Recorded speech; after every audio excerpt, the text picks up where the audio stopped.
ఈరోజు మాతృమూర్తి సావిత్రిబాయి పూలే జయంతి సందర్భంగా ఈరోజు ఇక్కడ పూలమాల అర్పించడం జరిగింది.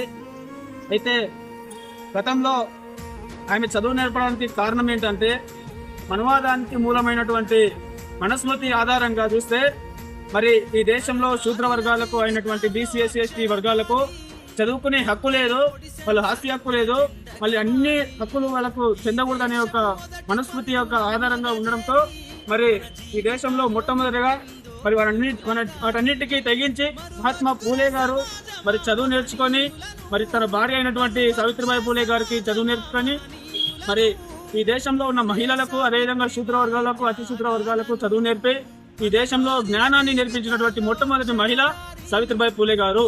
మరి ఈరోజు మరి సావిత్రిబాయి పూలే చరిత్ర పుస్తకాలలో పెట్టకుండా మరి ఎవరో సరస్వతి అనే ఒక ఆమెని చూపించుకొని మరి ఈరోజు తప్పుడు చరిత్ర సృష్టిస్తా ఉన్నారు. మరి దేశంలో మొట్టమొదటిగా చదువు నేర్పి మరి మన కోసం తమ ప్రాణాలను సైతం త్యాగం చేసిన త్యాగమూర్తులు మహాత్మా పూలే గారు, సావిత్రిబాయి పూలే గారు. దయచేసి దీన్ని గమనించాలి.